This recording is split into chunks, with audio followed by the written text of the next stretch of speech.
اب ایک اور سوال کی طرف چلتے ہیں، اس کے بعد انشاءاللہ جب ہم اختتام پہ ایک اور بات کریں گے تو کوئی تشنگی ہوگی تو انشاءاللہ وہ آپ کی وہ بھی نکل جائے گی، اللہ تعالیٰ نے چاہا۔ خدائی آزمائش پر ہماری سوچ کا پہیہ بڑے عجیب طریقے سے گھومتا ہے، بڑے عجیب طریقے سے گھومتا ہے۔ اب ایک اور سوال بھی کرتے ہیں۔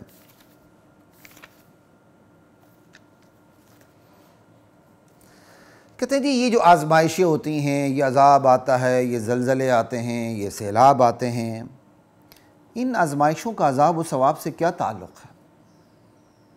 یہ تو دنیا کے اندر جیتے ہوئے اونچ نیچ آتی رہتی ہے، نشیب و فراز آتے رہتے ہیں، یہ اونچ نیچ کا نشیب و فراز کا سرکل ہے جس سے ہمارے آباء و اجداد بھی گزرے ہیں، ہم بھی گزر رہے ہیں۔ یہ ایک سوال ہے کہ بھئی ان آزمائشوں کا عذاب و ثواب سے کیا تعلق ہے؟ یہ تو ایک قانون قدرت ہے، قانون فطرت ہے، جو مرضی آپ نام دے لیں، یہ دنیا کا ایک سرکل ہے۔ اس سرکل کے اندر خوشیاں بھی آئیں گی، غم بھی آئیں گے، سیلاب بھی آئے گا، آزمائشیں بھی آئیں گی، عذاب کیا کہتے ہیں، راحتیں بھی آئیں گی اور زحمتیں بھی آئیں گی۔ یہ تو دنیا کے ایک سرکل ہے، اس سے ہمارے آباء و اجداد بھی گزرے تھے، ہم بھی گزرے۔ آپ کے سامنے قرآن کریم کی ایک آیت رکھتا ہوں، پھر اس کے بعد دیکھتے ہیں کہ یہ سوچ کہاں سے پیدا ہوئی ہے۔ یہ آیت ہے جی سورۃ الاعراف کی، آیت نمبر 94 سے 95 ہے۔ آپ 94 95 دو آیات دیکھ لیں۔ اللہ فرماتے ہیں وَمَا أَرْسَلْنَا فِي قَرْيَةٍ مِّن نَبِيٍّ إِلَّا أَخَذْنَا أَهْلَهَا بِالْبَأْسَاءِ وَالضَّرَّاءِ لَعَلَّهُمْ يَضَّرَّعُونَ۔ ہم کسی بستی میں نبی بھیجتے ہیں اور پھر وہ قوم جو ہے، وہ امت جو ہے، وہ نبی کی تعلیمات کی تکذیب کرتی ہے، تو پھر ہم جھنجھوڑنے کے لیے اس بستی والوں کو، اس نبی کی امت کو مالی جسمانی تکلیفوں میں پکڑ لیتے ہیں، سختیوں میں تکلیفوں میں مبتلا کر دیتے ہیں تاکہ وہ گڑ گڑائیں، چکنا ہو جائیں، واپس آ جائیں۔ لیکن جب پھر چکنا نہیں ہوتے، متنبع نہیں ہوتے، تو پھر ہم کیا کرتے ہیں؟ اللہ کی سکیم بدل جاتی، جس کا میں نے پہلے بھی ذکر کیا تھا، یہاں مزید وضاحت کے ساتھ ہے۔ ثُمَّ بَدَّلْنَا مَكَانَ السَّيِّئَةِ الْحَسَنَةَ حَتَّى عَفَوْا وَقَالُوا قَدْ مَسَّ آبَاءَنَا الضَّرَّاءُ وَالسَّرَّاءُ فَأَخَذْنَاهُمْ بَغْتَةً وَهُمْ لَا يَشْعُرُونَ۔ اللہ کہتے ہیں جب وہ چھوٹی موٹی سزاؤں پر متنبع نہیں ہوتے تو ہم عذاب کی شکل ہی تبدیل کر دیتے ہیں۔ ہم کیا کہتے ہیں، تکلیف کی صورت میں راحت، آسانی اور آسائش کا معاملہ فرما دیتے ہیں۔ لا الہ، یعنی اب یہ بھی سزا ہے، پہلے مالی جسمانی تکلیف کی صورت میں سزا تھی، اب راحتوں کی صورت میں اللہ سزا دے رہے ہیں۔ دیکھیں ذرا، اللہ کہتے ہیں جب وہ سزاؤں سے چکنے نہیں ہوتے تو ہم ان کے ساتھ بھلائی والا معاملہ کر دیتے ہیں، بظاہر بھلائی والا معاملہ کر دیتے ہیں، نعمتوں کی فراوانی کر دیتے ہیں۔ اب وہ آگے سے کیا کہتے ہیں، سنیں، قد مس آباءنا الضراء والسراء۔ ارے یہ جو تکلیفیں آتی ہیں پھر اس کے بعد راحتیں آتی ہیں، یہ ایک سرکل ہے جس سے ہمارے آباء و اجداد بھی گزرے تھے، ہم بھی گزر رہے ہیں۔ یوں پھر وہ غفلت میں مبتلا ہوتے ہیں، فَأَخَذْنَاهُمْ بَغْتَةً، اچانک ہم انہیں دبوچ لیتے ہیں، وَهُمْ لَا يَشْعُرُونَ۔ تو قرآن کریم کا مطالعہ بتاتا ہے کہ یہ سوال کہ سیلاب یا زلزلے یا آزمائش کی مختلف صورتیں جو ہوتی ہیں، یہ تو ایک دنیا کا سرکل ہے، اونچ نیچ ہے، یہ پہلے بھی آتے رہے، اب بھی آتے رہے ہیں۔ یہ آج کا کوئی نیا اعتراض نہیں ہے، یہ ہلاک شدہ قوموں کی لاجک ہے، ہلاک شدہ قوموں کی لاجک ہے۔ ہاں، اس لاجک میں ماضی کی اور آج کی لاجک میں تھوڑی سی ڈیولپمنٹ ہوئی ہے، وہ ڈیولپمنٹ ریزننگ کی ہوئی ہے بس، کہ اس سوال کو سائنسی شکل میں اب پیش کیا جاتا ہے۔ پہلے کہا جاتا تھا جی یہ تو اونچ نیچ، یہ سرکل ہے، اس سے تو ہمارے آباء و اجداد بھی گزرے ہیں تو ہم بھی گزرے ہیں۔ اس کو ذرا سائنسی شیپ دے دیا گیا ہے۔ وہ کیا ہے؟ زلزلے کیوں آتے ہیں؟ جی زمین کی پلیٹیں سرک جاتی ہیں تو زلزلے آنے لگتے ہیں۔ کیا بات ہے، بات تو وہی ہو گئی نا، اس کو سائنسی شیپ دے دیا۔ اچھا جی اب سیلاب کیوں آ رہے ہیں؟ اب اس کو بھی سائنسی شیپ دے دی۔ دنیا کا درجہ حرارت بڑھ چکا ہے، لہٰذا گلیشیئرز پگھل رہے ہیں۔ جب گلیشیئر زیادہ رفتار سے پگھل رہے ہیں کیونکہ درجہ حرارت زیادہ بڑھ گیا، گلیشیئر زیادہ رفتار سے پگھل رہے ہیں، بارشیں 10 گنا 20 گنا زیادہ ہو رہی ہیں، سیلاب بھی اسی حساب سے زیادہ ہو رہا ہے۔ اب اس کا کیا تعلق ہے بتائیں جی عذاب و ثواب سے؟ انا للہ و انا الیہ راجعون۔ یہ بالکل وہی سوال، جب کیا کہتے ہیں وہی لاجک ہے جو ہلاک شدہ قوموں کی لاجک تھی کہ بھائی زمانے کی اونچ نیچ سے ہمارے بڑے بھی گزرے ہیں، ہم بھی گزر رہے ہیں۔ بس اس لاجک میں اور اس لاجک میں فرق جو درمیان میں عرصہ گزرا ہے اس عرصے کا ہے، اور یہ جو فرق ہے یہ سوال وہی ہے، اس اعتراض کو، اس لاجک کو ذرا سائنسی شکل میں ڈیولپ کر کے پیش کیا گیا ہے۔ پہلے وہ یہ نہیں کہتے تھے کہ زمین کی پلیٹیں سرک رہی تو زلزلے آتے ہیں، درجہ حرارت بڑھ جاتا ہے تو سیلاب آتے ہیں، گلیشیئرز پگھلتے ہیں، سیلاب آتے ہیں، بارشیں بڑھ جاتی ہیں۔ وہ اتنا ہی مختصر سا کہتے تھے، یہ اونچ نیچ، یہ نشیب و فراز، یہ زلزلے، یہ طوفان، یہ سیلاب، یہ ہمارے آبا و اجداد بھی سامنا کرتے رہے ہیں۔ پھر ان کے بعد راحتیں آتی، راحتوں کے بعد نعمتیں آتی، نعمتوں کے بعد زحمتیں آتی ہیں۔ یہ تکلیف، یہ راحتیں، یہ چولی دامن کا ساتھ، یہ سرکل میں چل رہا ہے۔ اس کو ذرا ریزننگ کی صورت میں آج پیش کیا گیا ہے۔ زمین کی پلیٹیں سرک جاتی ہیں، زلزلے آنے لگتے ہیں، درجہ حرارت بڑھ جاتا ہے، سیلاب آنے لگتے ہیں۔ بات تو وہی ہے نا، صرف ریزننگ دی ہے۔ ریزن کیا ہے؟ پہلے وہ یہ نہیں کہتے تھے زلزلے کیوں آتے ہیں، زمین کی پلیٹیں ہلتی تو اس لیے زلزلے آتے ہیں۔ پہلے وہ یہ نہیں کہتے تھے سیلاب کیوں آتے ہیں، آج کہا جاتا ہے سیلاب اس لیے آتے ہیں کہ گلیشیئرز پگھل رہے ہیں، کیونکہ درجہ حرارت بڑھ رہا ہے۔ بس آج کی اور پہلے کی لاجک میں صرف اور صرف فرق کیوں کا ہے۔ آج کی لاجک بھی وہی ہے جو کل کی لاجک تھی، صرف آج کی لاجک میں کیوں کا جواب ہے، پہلے کی لاجک میں کیوں کا جواب نہیں تھا۔ سوال یہ، زمین کی پلیٹیں سرک رہی ہیں، سوال پہ سوال یہ، زمین کی پلیٹیں خود بخود سرک رہی ہیں، سرکانے والا کوئی بھی نہیں ہے، شرم آنی چاہیے۔ ادھر ہمیں فزکس میں پڑھاتے ہیں قانون، کوئی چیز بغیر محرک کی حرکت نہیں کرتی، نیوٹن کا قانون پڑھاتے ہیں، ہم نے بھی 9ویں 10ویں میں یہ قانون پڑھا تھا۔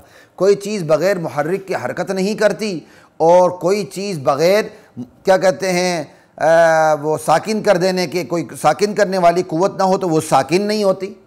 الحمدللہ مجھے آج تک یاد ہے، میں نے غالباً اپنے بایولوجی کے بایو کے سر کے سامنے میں نے یہ اعتراض پیش کیا تھا کہ وہاں ہمیں وہ ایک انہوں نے پڑھایا تھا بایولوجی کے اندر اس دور میں کہ یہ انسان کیسے بنا ہے، یعنی ایک مفروضہ تھا نا، اس مفروضے کو مفروضہ سمجھ کے نہیں پڑھاتے، ماشاءاللہ وہ آسمانی سبق سمجھ کے ہمارے استاد پڑھاتے ہیں کہ جی یہ کیا ہوا، آسمانی کیا کہتے ہیں کچھ برقی شرارے فلان چیزیں، یہ چیزیں کچھ آپس میں ٹکرائیں، اور ٹکرانے کے بعد یعنی یہ گیسیں اور یہ پتہ نہیں کیا کیا، اب مجھے پورا یاد نہیں ہے، یہ برقی شرارے، یہ گیسز پتہ نہیں کبھی بیشی ہو سکتی ہے، یہ آپس میں ٹکرائیں، ان کے ٹکرانے سے امائنو ایسڈ بنا، امائنو ایسڈ سے انسان بن گیا۔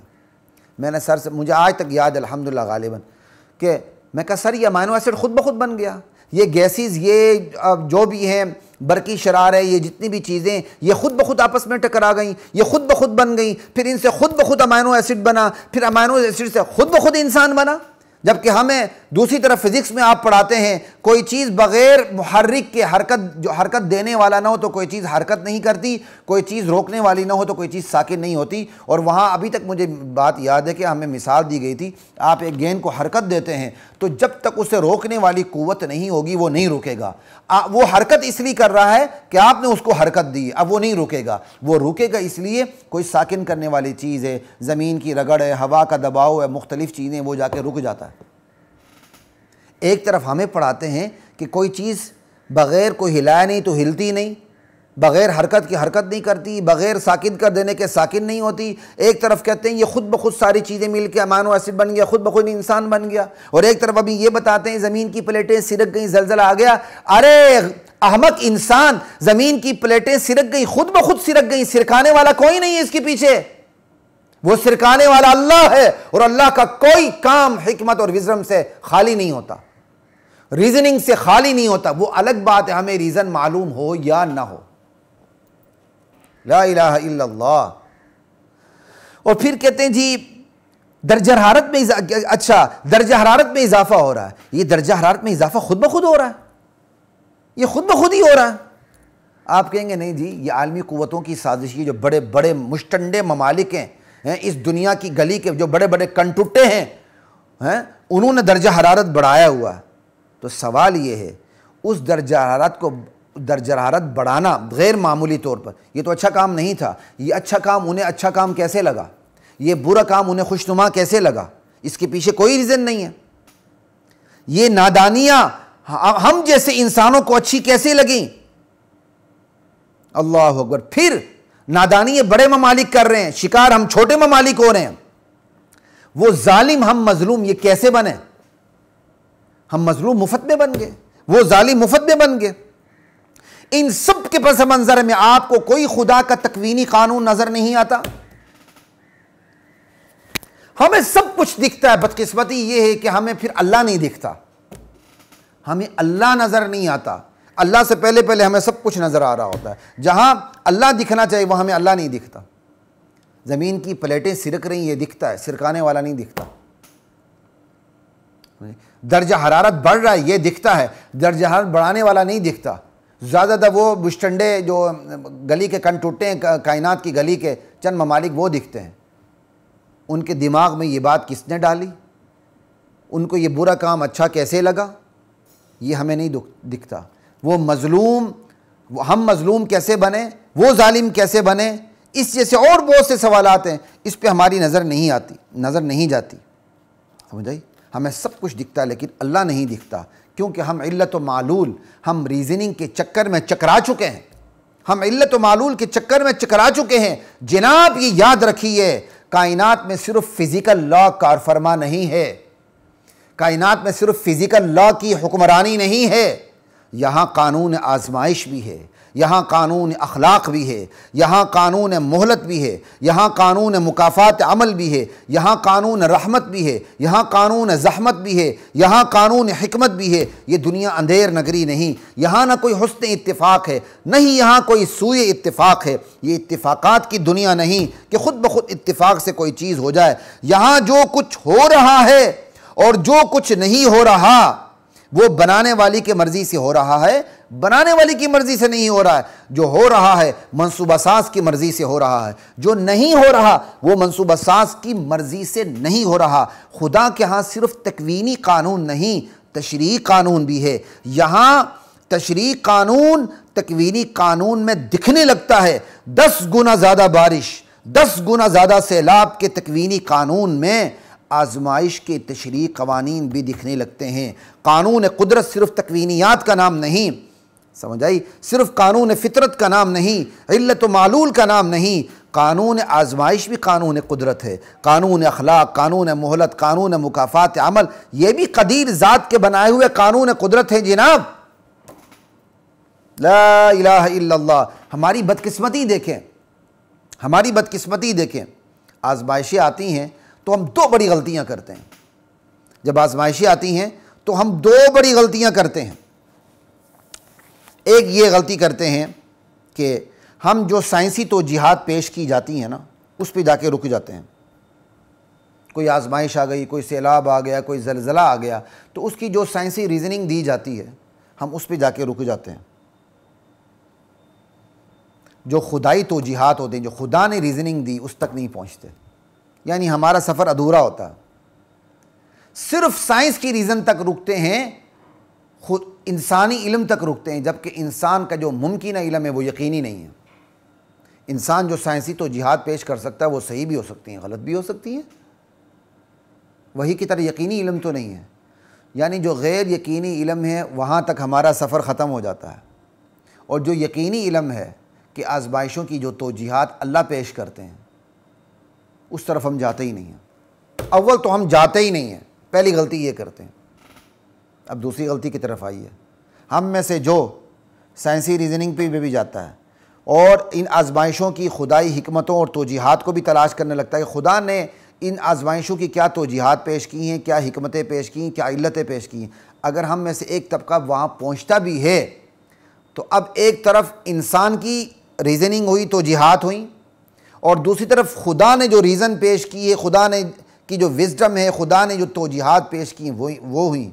تو دوسری غلطی یہاں ہم کیا کرتے ہیں، انسان کی توجیہات کو پریفر کرتے ہیں، خدائی توجیہات کو نظر انداز کر دیتے ہیں۔ یہ 2 بڑی غلطیاں کرتے ہیں۔ صرف اہل ایمان میں سے بھی قلیل لوگ، قلیلا ما تشکرون، لوگ ہوتے ہیں جو سائنسی ریزن سے بھی گزرتے ہوں اور خدائی ریزننگ سے بھی گزرتے ہوں، اور خدائی ریزننگ کو سائنسی ریزننگ پر ترجیح دیتے ہوں، خدائی توجیہات کو ترجیح دیتے ہوں۔ ہم سائنسی ریزننگ کی نفی نہیں کرتے، وہ صحیح بھی ہو سکتے ہیں، غلط بھی ہو سکتی ہیں۔ آج سائنس پہنچی زمین کی پلیٹیں سرک رہی ہیں تو زلزلہ آ رہا ہے، کل وہ اس سے اور بہتر توجیہ پیش کر سکتی ہے، کل وہ اس سے اور آگے جا سکتی ہے، ہمیں انکار نہیں ہے، ٹھیک ہے۔ انکار اس بات کا ہے کہ زمین کی پلیٹوں پہ جا کے، جو زمین کی پلیٹیں سرک رہی ہیں اس پہ جا کے رک جانا، سرکانے والے تک نہ پہنچنا۔ اعتراض اس بات کا ہے کہ درجہ حرارت پہ جا کے رک جانا، یہ درجہ حرارت کیوں بڑھ رہا ہے، اس درجہ حرارت کے نیچے کئی ممالک کیوں پس رہے ہیں، اس تکوینی قانون کے اندر تشریعی قانون کون سا دکھتا ہے ہمیں، اسے ہم نظر انداز کر دیتے ہیں۔ یہ نظر انداز کرنے پر ہمیں اعتراض ہے۔ لا الہ الا اللہ۔ تو خواتین و حضرات، آپ سمجھ گئے ہوں گے کہ میں نے دو بنیادی سوالوں کا جواب آپ کو یہاں دیا ہے، کہ ایک سوال یہ کہ اگر یہ آزمائش ہے، آزمائش عذاب ہے، تو فلاں فلاں پر یہ عذاب کیوں نہیں آیا، اور دوسرا کہ ہم آزمائشوں کو دیکھ کر کہتے ہیں کہ بس یہ ایک سرکل ہے، اس کا عذاب و ثواب سے کیا تعلق، دنیا میں راحتیں تکلیفیں ایک ساتھ چلتی ہیں تو اس کا عذاب و ثواب سے کوئی تعلق نہیں۔ تو اس کی میں نے ساری وضاحتیں آپ کے سامنے کر دیں۔ اب ہم سوال نمبر 11 کے بالکل اختتام کی طرف بڑھ رہے ہیں، چند منٹوں کی بات ہے۔ یہ تو ساری چیزیں میں نے آپ کے سامنے رکھ دی، لیکن صرف اس پر آپ نے گزارا نہیں کرنا۔ پتہ کی بات اب آ رہی ہے، پہلے بھی پتہ کی باتیں تھیں، اللہ کا شکر ایسی بات نہیں ہے۔ آزمائش کی صورت میں آپ نے، میں نے، ہم نے کرنا کیا ہے، بس یہ ہے سب سے بڑی پتہ کی بات۔ آزمائش کی صورت میں ہمارا کام اپنا احتساب ہے، اپنے اعمال کا جائزہ، اپنی اصلاح، یہ سب سے بڑا کام ہے آزمائش کی صورت میں، اور دوسروں کے بارے میں حسن ظن رکھنا، اپنا احتساب کرنا، اپنی اصلاح کرنی ہے، دوسروں کے بارے میں اچھا گمان رکھنا۔ کیا مطلب ان دونوں چیزوں کا، تھوڑی سی وضاحت کر دیتا ہوں۔ آزمائش آتی سیلاب کی صورت میں، زلزلوں کی صورت میں آزمائشیں آتی ہیں، تو سب سے پہلے اپنا احتساب کریں اور یہ سمجھیں اللہ مجھ سے ناراض ہے، سمجھائی؟ کیونکہ اللہ تعالیٰ نے قرآن میں یہ بھی کہا ہے کہ مصیبتیں اپنی ہاتھوں کی کمائی ہوتی ہے، یہ بھی اللہ تعالیٰ نے کہا۔ تو کیا پتہ یہ میری بدعمالیوں کی سزا ہو۔ ہاں، مصیبتیں اللہ اس لیے بھی ڈالتے ہیں کہ جانچ پڑتال کرتے ہیں کون ثابت قدم رکھتا ہے، کون ثابت قدم نہیں۔ ممکن ہے یہ میرے لیے عذاب نہ ہو، صرف جانچ پڑتال کے لیے ہو، اس کی جانچ پڑتال کے بعد پھر عذاب و ثواب کا مسئلہ ہو۔ سمجھ آئی بات کی؟ تو جب مصیبت آئے تو بندہ اپنے آپ کو پیش کرے اللہ کے سامنے، یا اللہ تو ناراض ہے، اپنی ناراضگی دور فرما، یقیناً میری غلطی ہیں جس کی وجہ سے تو مجھ سے ناراض ہے۔ اس طرح بات کرنی ہے، یعنی اپنی غلطی تسلیم کرنی ہے، اپنے اوپر ملبہ ڈالنا ہے، یا اللہ میری غلطی مجھے معاف کر دے۔ یہ طریقہ ہے، دوسروں پہ ملبہ نہیں ڈالنا۔ دیکھو جی فلاں بستی پہ عذاب ہے نا، یہ کشمیر میں یا مانسرا میں یا بالاکوٹ میں یا فلاں جگہ، دیکھیں بڑے گناہ تھے اس لیے آئے، تم بڑے نیک ہو، تم جنید بغدادی آئے ہو یہاں، کہ تم نے فیصلہ کر لیا ان پہ عذاب آیا۔ ایسا نہیں کرنا، اس کا طریقہ کار آپ کو بتاتا ہوں۔ ان کے بارے میں اچھا گمان رکھیں، کیونکہ اللہ تعالیٰ نے قرآن میں کہا ہے میں مال و جان کی سے آزمائش تمہاری کروں گا۔ وَلَنَبْلُوَنَّكُمْ بِشَيْءٍ مِّنَ الْخَوْفِ وَالْجُوعِ وَنَقْصٍ مِّنَ الْأَمْوَالِ وَالْأَنفُسِ وَالثَّمَرَاتِ وَبَشِّرِ الصَّابِرِينَ۔ کیا پتہ ہے اللہ تعالیٰ نے جو آزمائش انہیں بھیجی ہو وہ عذاب کی صورت میں نہ بھیجی ہو، اللہ تعالیٰ مالی جانی تکلیف میں مبتلا کر کے اللہ ان کے درجات کو بلند کریں گے، انہوں کیا کہتے ہیں آخرت میں اس کا اجر دیں گے۔ یہ ساری ڈیٹیل ہماری اس سوال نمبر 11 کے جواب میں ساری چیزیں گزر چکی ہیں۔ تو دوسروں کے بارے میں اچھا گمان رکھیں، یہ نہ کہیں کہ فلاں پر یہ تکلیف آئی ہے نا، یہ عذاب آیا ان کے اوپر، یہ کبھی نہ کہیں۔ ہاں کوئی بچا ہے تو اور اچھا گمان رکھیں، جیسے غالباً بالاکوٹ کے بارے میں کہا جاتا ہے کہ وہاں ایک پلازا ہے، ارد گرد ساری تباہی ہوئی، وہ پلازا بچ گیا، اور لوگ کہتے ہیں اس پلازے کے مالک نے کسی نائی کو اپنی دکان نہیں دی کہ میں کسی نائی کو اپنی دکان کرائے پہ دوں گا تو وہ وہاں سنت رسول کاٹے گا، یہ گناہ ہوگا اور اس گناہ میں بھی شریک ہوں گا، اور وہ کیا کہتے ہیں اس وجہ سے اس نے اپنے پلازے کی کوئی دکان رینٹ آؤٹ نہیں کی نائی کو، زلف تراش کو، ہیئر ڈریسر کو، کوئی بھی نام رکھ دے، کوئی نائی غلط نام تو نہیں ہے، ٹھیک ہے نا۔ اب اس کے بارے میں آپ واقعی بہت اچھا حسن ظن رکھ سکتے ہیں۔ واقعی دیکھیں کچھ چیزیں تو ہوتی ہیں جس کی وجہ سے اللہ بچاتا ہے، لامالا یہ اس کی نعمت کیا کہتے ہیں، اول تو اللہ کا احسان ہے، اسباب کی دنیا میں یہ بھی ایک بہت بڑی وجہ ہو سکتی ہے کہ اللہ تعالیٰ نے اسی وجہ سے اس کو بچایا ہو، اچھا گمان ہے۔ لیکن یہ نہ کہیں فلاں پر کیا کہتے ہیں فلاں کا ہوٹل بالکل کیا کہتے ہیں زمین بوس ہو گیا، یہ وہ تھا ہی ایسا، وہ یہ تھا، وہ یہ تھا، وہ یہ تھا، وہ یہ تھا، ایسا نہ کہیں، ایسا نہ کہیں۔ دوسروں کے بارے میں اچھا گمان رکھیں، کوئی بہت ہی بڑی بات ہے تو اللہ کے حوالے کر دیں، کم سے کم خاموش رہیں، بے اختیار اگر بدگمانی آ رہی ہو تو خاموش رہیں، اپنا احتساب کریں، ملبہ اپنے اوپر ڈالیں۔ ہاں دوسروں کے بارے میں حسن ظن رکھتے ہوئے، اپنا احتساب کرتے ہوئے، اب آپ نے کیا کرنا ہے، صلاح اور اصلاح، اپنی اصلاح کرتے ہوئے، کوئی آزمائش کا شکار کوئی قوم ہے، کوئی بستی ہے، تو وہاں اپنے اصلاح سے کام لینا۔ اب اصلاح کے مختلف طریقے ہیں، ایک اصلاح ان لوگوں میں کریں گے جو آپ کے ماتحت ہیں، آپ کے بچے ہیں، آپ کے قوم کے ماتحت لوگ ہیں تو ان کی اصلاح کا طریقہ مختلف ہوگا۔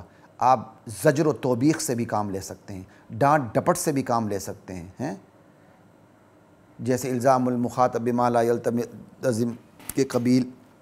خیر یہ بات ابھی میں یہاں نہیں کروں گا۔ آپ ڈانٹ ڈپٹ سے بھی کام لے سکتے ہیں کہ اللہ کے بندو غافل لوگوں تم غفلت کے شکار ہوئے نا، دیکھو یہ کیا ہوا۔